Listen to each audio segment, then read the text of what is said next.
Good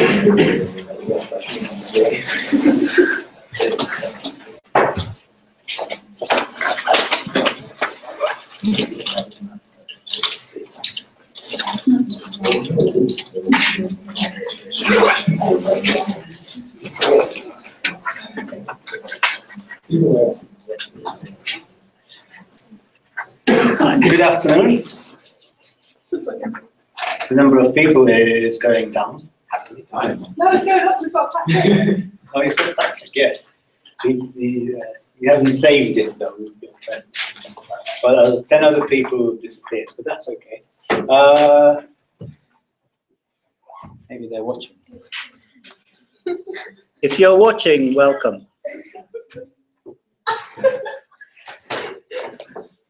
I mean, you don't have to go. You don't have to come here. I mean, you have to. Well, of course, you have to come. But, you know, one doesn't really have to come here. Well, there. Right. Someone's actually watched it. Someone watched 47 minutes of that podcast or whatever it is. It's a YouTube cast last week. So I did. I'm very happy. You did? Yeah. No, come on. Now you're trying to look good. You're trying to look better than me. It won't help you. I promise. Okay. Has anybody done the homework? Exercise? Have you got the solution? She's lying. I'm not. You sold it. She's not lying. She hasn't got the solution. I haven't got them. They're at home. Okay, so the first question is quite simple. Do we all know? Can you see? It's probably too small to see from the map. That's probably too large to see.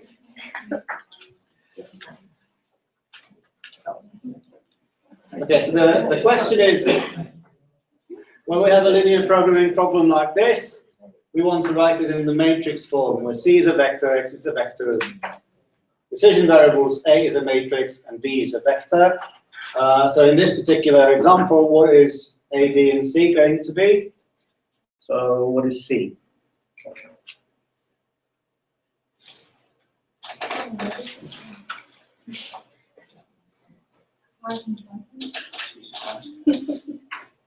C is not a constant. So C, yes, C now and always is the vector of the coefficients of the objective, so 5 and 20. And by convention, we write it as a row vector. So whenever you have to be careful whether we want to transpose it or not when we're multiplying other vectors and matrices. So we write C as a row vector. What is A? Well, it's the matrix of the coefficients in the constraints. So what are they? 3, 2, 1, 3, correct. What is B? Yes, B is the column vector now of the right-hand side. So the right-hand side are 160, 210. So who's got the correct solution? Oh, shame on me. This is disappointing. This really is. So there's no point going through this, but this would be the answer to that pivoting question. Who got it right?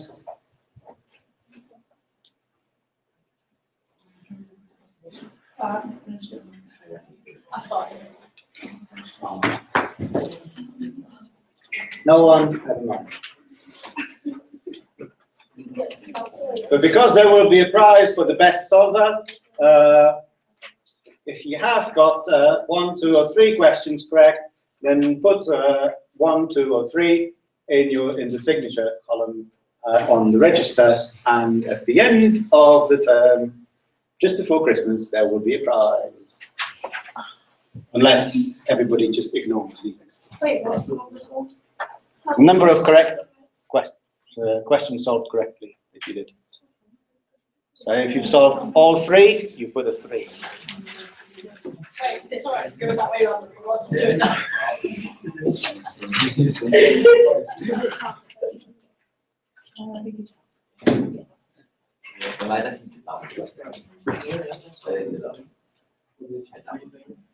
I thought this was the business school, but it looks like we're in the School of Art.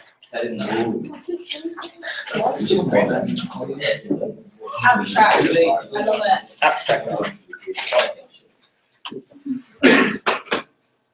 Can someone stop the noise? I can. Right.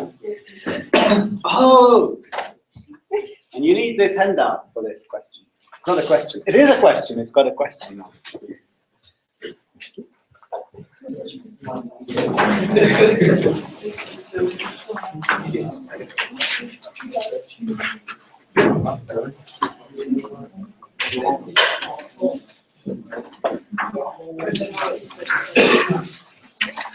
I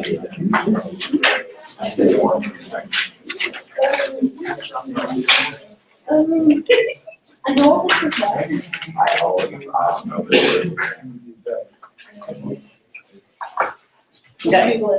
So this linear program is the chess set linear program. Okay. Now we know the optimal solution to this problem because we did it last year. Okay. However, if we just looked at this and thought, well, can we, in some simple way, find an upper bound on the optimal value of the objective? So, what is an upper bound? An upper bound is an upper bound. What is an upper bound? In this case, it would be a number such that we know that the objective is certainly not more than this number.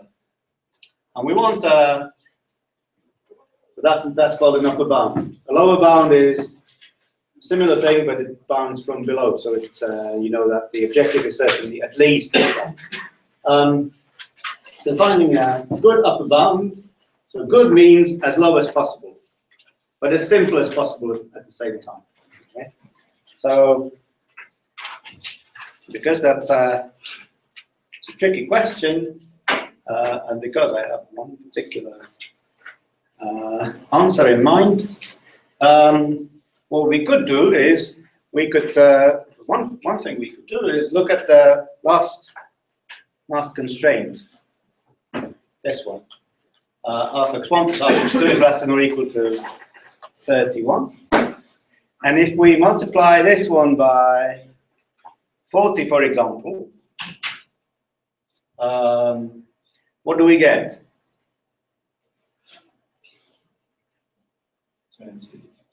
20x1, yes, plus 20x2 is less than or equal to,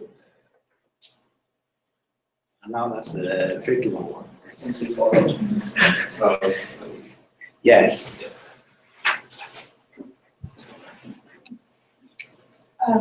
Is that of any use? Yes? Yeah. It is, yeah. That's actually a revision from first year. So, but does anybody remember we've done something like this? No? Good. So we can go through it again. We don't have to do something more involved. Okay. So why is this of any help? This is of any help because z is 15x1 plus 20x2. So that's the objective. And this is less than or equal to 20x1 plus 20x2. Why? Pardon? Because it's got 20x in it. Because they're both constant, they're both greater or equal to 0. That is a large part of the explanation, yes. So, yes. Yeah. Did you say? Was all the answers will be less than the I don't know. I couldn't quite understand. Okay, so 15 is less than 20. Okay. 20 is less than or equal to 20. And x1 and x2 are required to be non-negative. Okay, so because x1 and x2 are non-negative, if we take 20 times x1, it won't be less than 15 times x1. If x1 was allowed to be negative, then this could be less than that. But because x1 is greater than or equal to 0, it can't be. So 20 times something positive is more than 15 times the same thing. So that was Patrick's observation.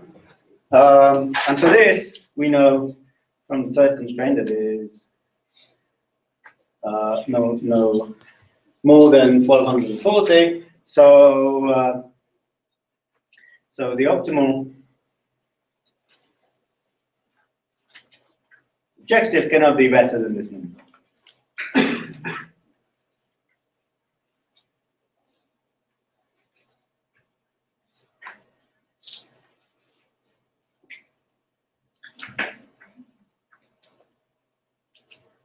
Okay.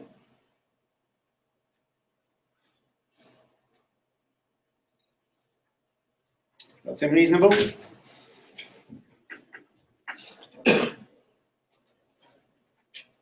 Right. So next question would be, can we in a similar fashion devise a better upper bound than the 1240? Okay. And I've got another example which I'm ready to show. So we ignore the first constraint, but take the second one multiplied by 2 and the third one multiplied by 27. Why? Yes. That's a brilliant question. Why? And I'll tell you why in a bit. Okay? Remember your question. Why? How did he come up with 2 and 27? Why would you ever want to do 31 times 27? Because to impress you. So what do we get? We get the first one multiplied by 2 is 2x1 plus 8x2. It's less than or equal to 400. Is that right? Yes.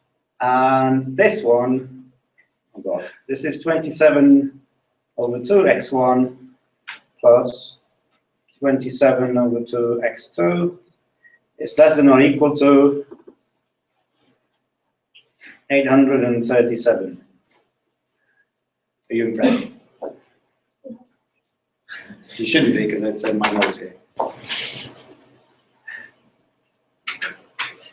So add them together, what do we get? 1237. Sorry? 1237. 1237. Oh, on the right hand side, yes. Yeah. You're starting from the end. That confused me. So yes, that's right. Well, we get 31 halves of x1 and 43 over 2 x2.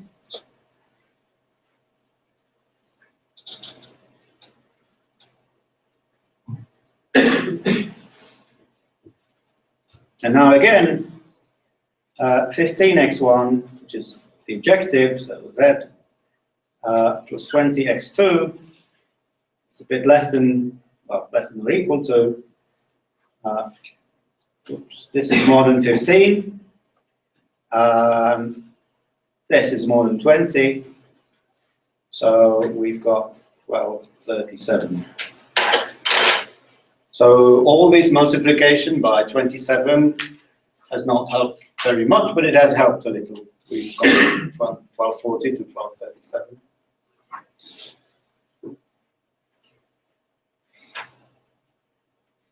So the optimal solution can't be more than,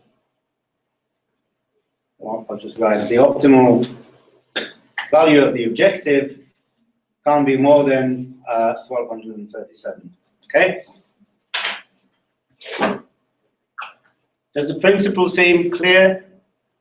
How we're doing these constraints now? We still don't know which numbers to pick as the multiples for the constraints. So that's what we're going to find out now.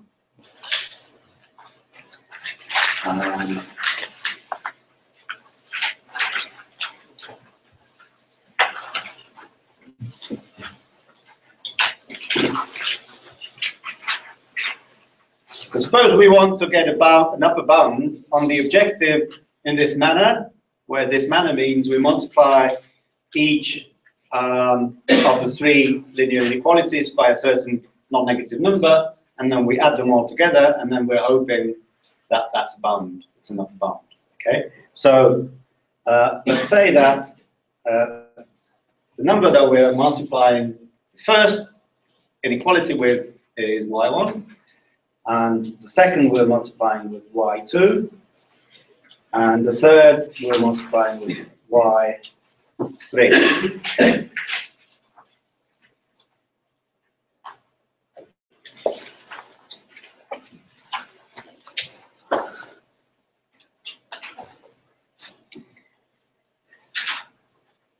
So when we add them together, what are we going to get? Well, the coefficient at x1 is going to be 3 times y1, plus 1 times y2,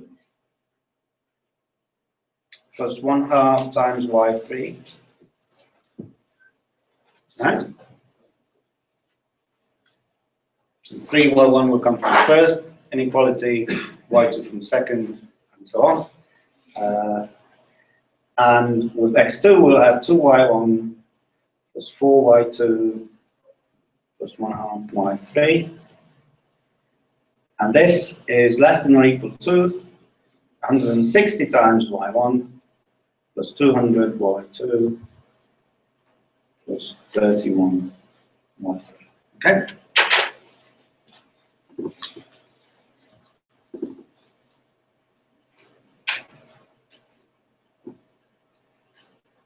Yes. Just the second one, the second bracket, you're not multiplying it by x2 as well. Yes, thank you.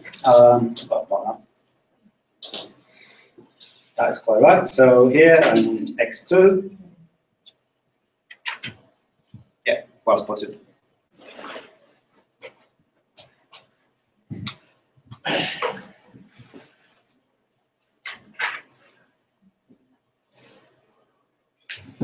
So we need all these numbers, y1, y2, and y3, to be non-negative. Why?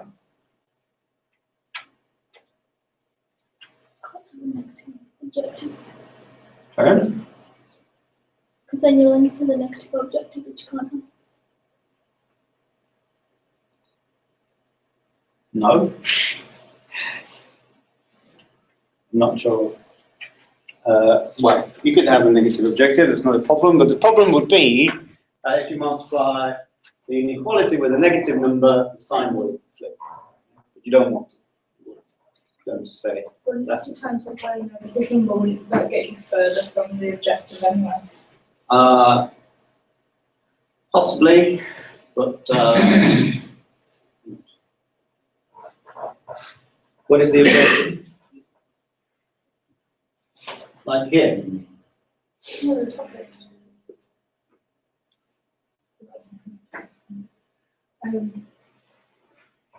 If you had like in the first one, if you had like -3, that's going to get you further away. You mean the y1 would be -3? Yeah, if y was negative, Yes.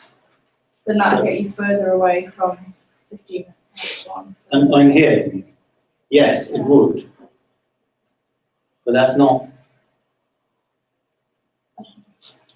Yes. It would, but that's not necessarily a bad thing. But what is really a bad thing is, well, so the thing is, you could then make y2 much larger, some sort of larger. Oh. No, I mean y3 make larger, and the objective which you want to put on this bound. Well, we'll get there. But the main, okay, so we'll, sorry, confusing you. That's not a big problem. The main problem with, sorry, the main problem why you don't want y wants to be negative is that they would flip the inequality and then you wouldn't get that inequality over here. That's all, okay? So that's why you want them to be negative. And we also need for it to be a bound on the objective. We don't really need, but we also want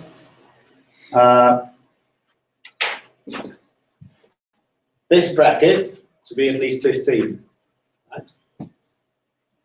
From the objective, and that second bracket to be at least 20. So we also want 3y1 plus y2 plus 1/2 y3 to be greater than or equal to 15, and we want 2y1 plus 4y2 plus 1/2 y3 to be at least 20.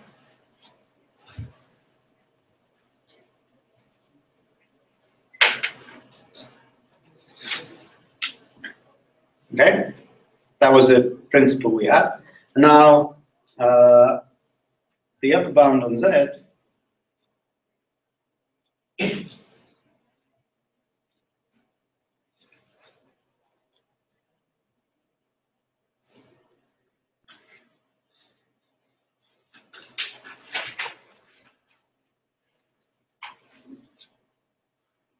I'm writing two small letters on time. Can you read it from the back? Yeah? Yeah. So what is the best upper bound? So as I already mentioned that the best upper bound is the one that's as small as possible. So the best upper bound we'll get is when we minimize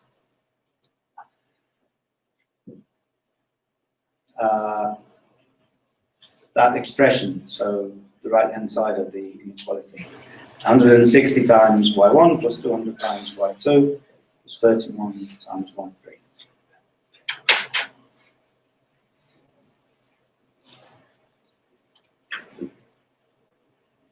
So what do you see here?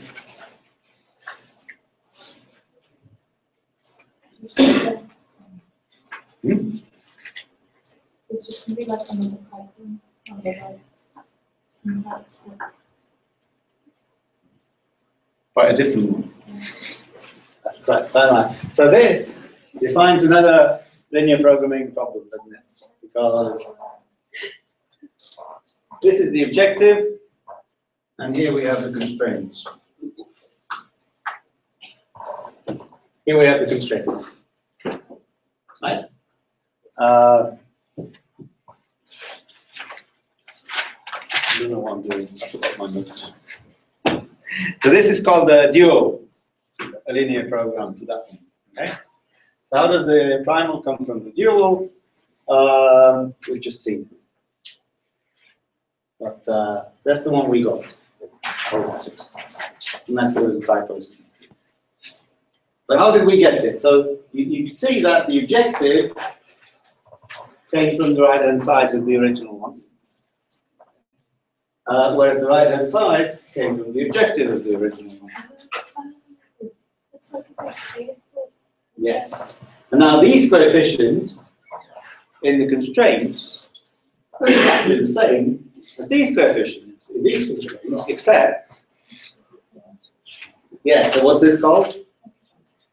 Transposed, yeah, like a transposition. So when we were writing it as a matrix, we took the transpose of the matrix. And this is called the dual linear program. So that one. Where does the word dual come from? It's Latin, I think. Two, but why two? What two?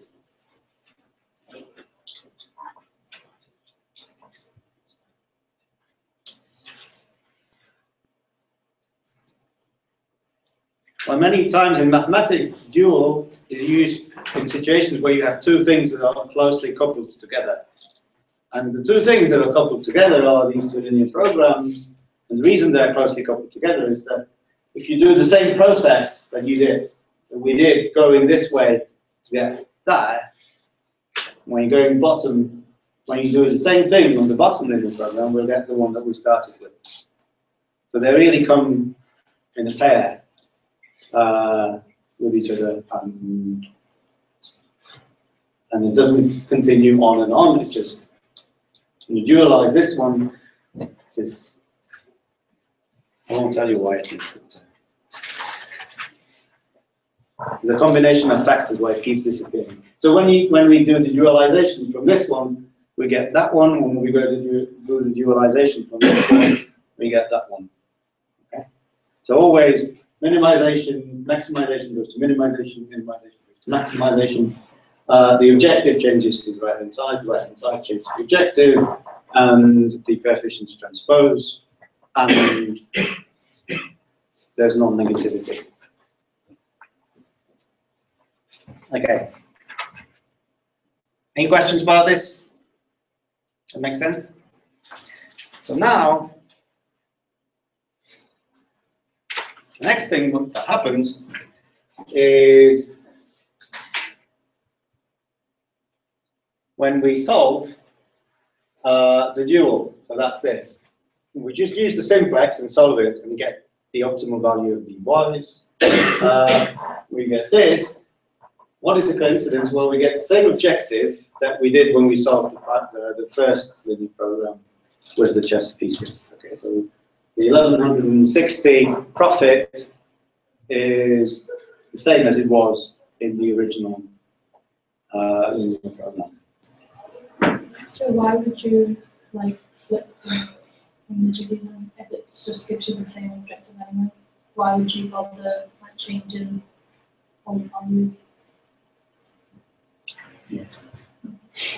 Why would you bother?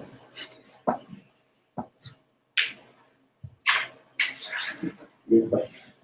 Okay, so there are many answers.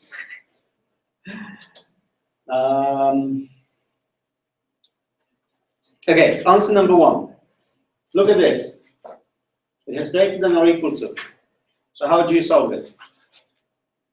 First year. What did we do? And the A's, follow the A's before. Yeah. So there was this first stage procedure. Does that ring a bell? So it took a long time before we even got to a feasible solution. Okay. So perhaps the other one is easier to solve. Okay, but maybe you're starting with a problem like this, and then you swap to that one, and that one will be easier to solve. So in other words, it doesn't, but because they have the same objective, which we still haven't proved that it's not a coincidence, but we will do later. But still, what I'm saying.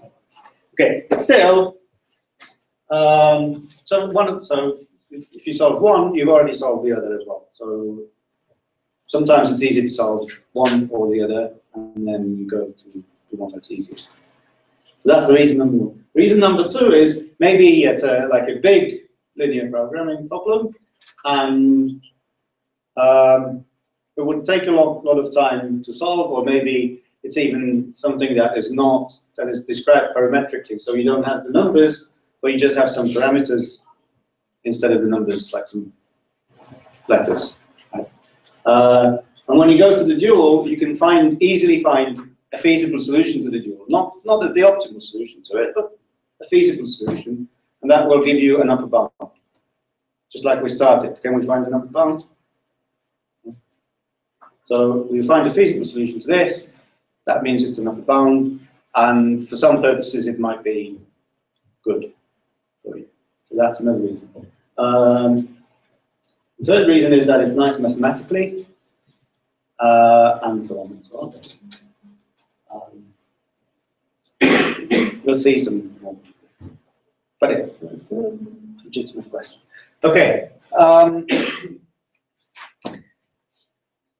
But also this solution somehow answers that previous question of is how did I come up with the 2 and 27? Well, this is close to 27, this is close to 2. So I just took some numbers that are close-ish to the optimal solution in the hope that it's going to give a good result. So that's how, because I knew what the optimal function is going to be. So is that a coincidence? No.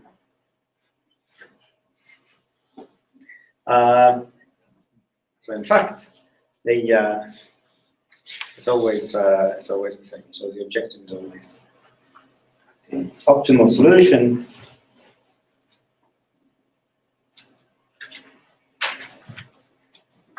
of, I'll call it the primal, even though it's a nasty word, and the dual always has the same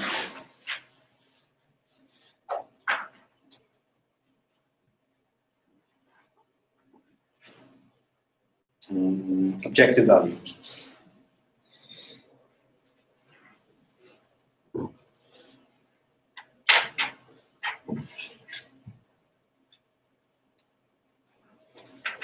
But why? We don't know yet.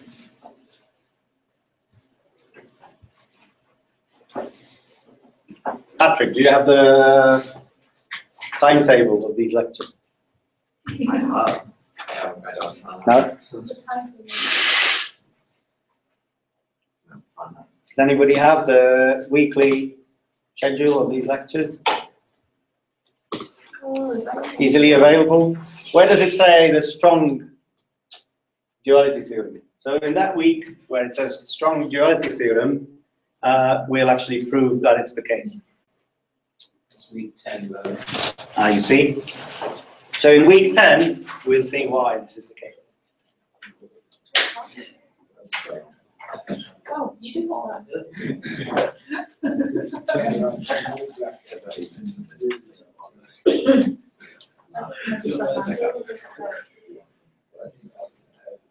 Good.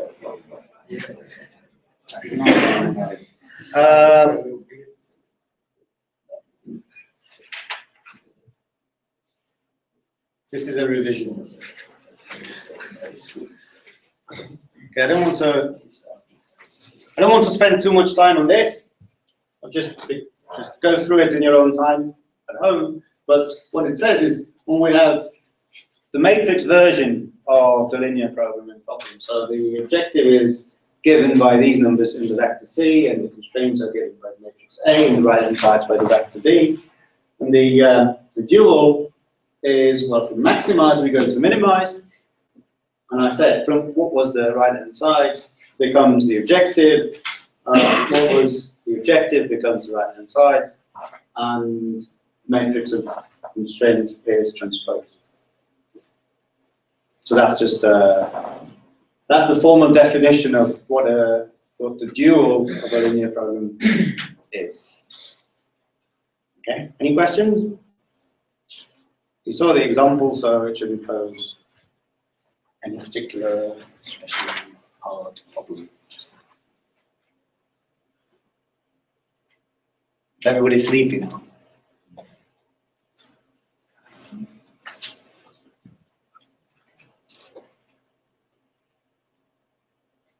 Oh.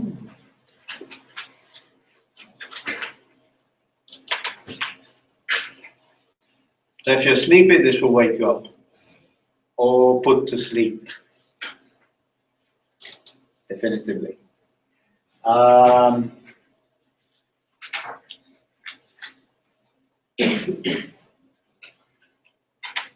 anybody decipher this theorem?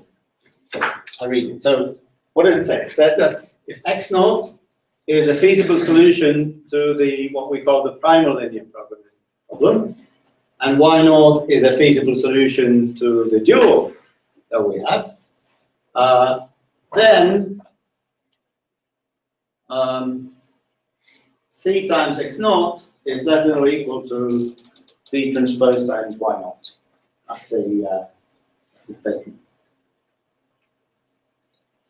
this bit here, that just explains what it means to be a feasible solution to P, and this bit here only explains what it means to be a feasible solution to D. It doesn't say anything new, but this is new. And what does this say? What this says is that when you what's this? Objective. Yes, exactly. This is the objective of the first one, and that's the objective of the dual. Okay. So this says that indeed the objective value of the dual that we get from a feasible solution is an upper bound on any feasible objective of the prime. But also, conversely, any feasible solution for the first linear program gives you a lower bound for any feasible objective of the dual. Okay, so sort of works both ways. But so that's not a big surprise, because this was how we constructed the dual. We wanted something that will give us an upper bound. So the proof is not very involved, because it really just means looking at the definition and rewriting it. So I've lost my notes, so I'll have to come up with something, but it's in the book. Oh, the book. Well, I know it's just 5 pages, but it's a bit of a book.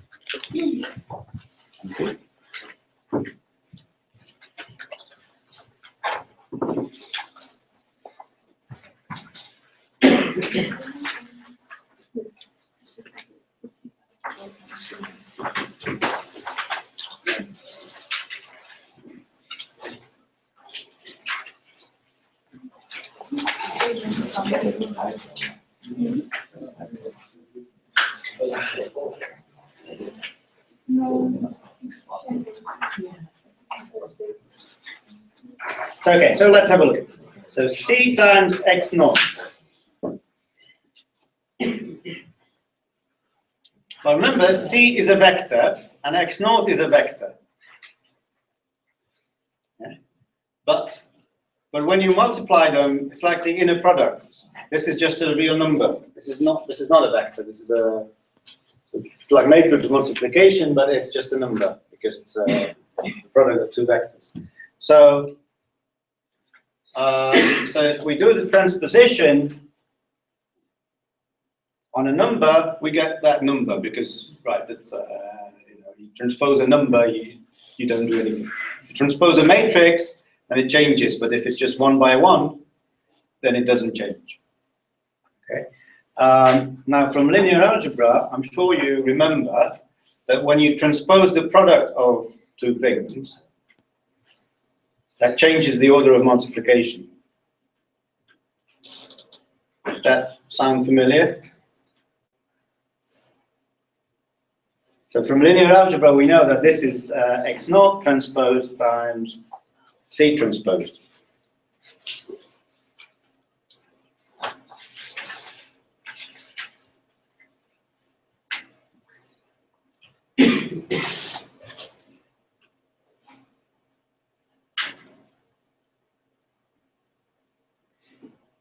Yeah, and now because of this inequality, A times y naught is greater than or equal to C transposed, what we get is, so I can replace, if I write less than or equal to, I can replace that C transposed by A transposed y naught. Okay, so x naught transposed, A transposed y naught. This is draw them on.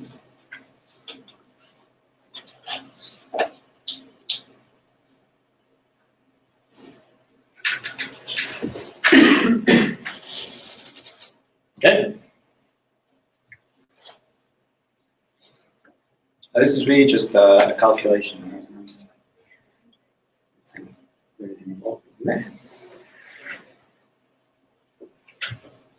And now,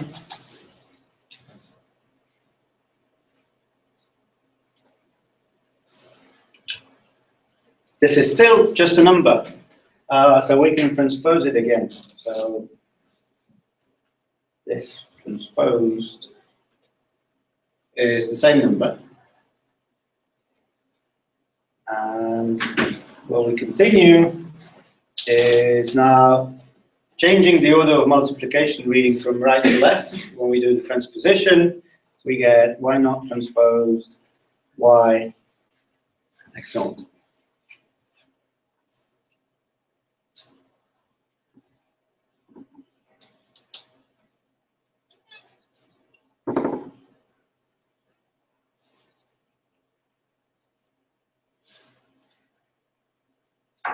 Okay.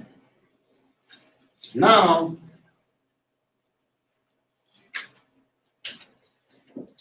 this product, a times x naught, is less than or equal to b.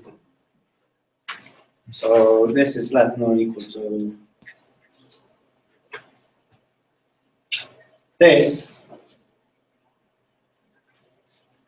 And one last time we do the transposition trick, we probably wouldn't have to do it 6 times. There's something fishy about this proof.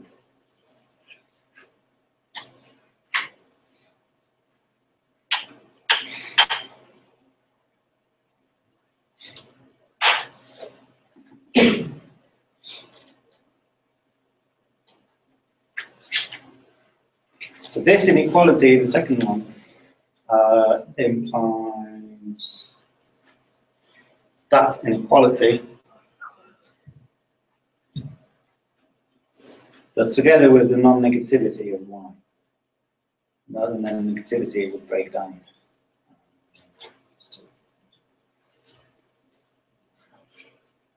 Okay.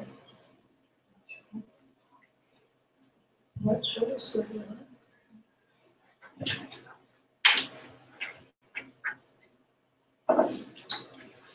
That's everything. So are there any questions about this? Because that's okay. So what do we do? Well, in the end we get, there is one number here, there is one number there, and we've shown that these are all the same. This might be bigger, and this might be bigger, so this is less than or equal to that. That comes out of just this calculation, so there is nothing really deep going on in this. But that's the end of the proof.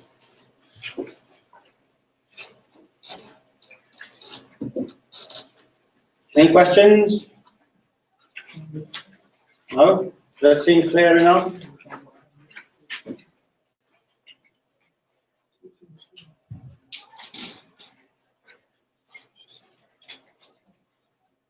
I think you could probably do without 2 of those transpositions, but well, it's good enough by half.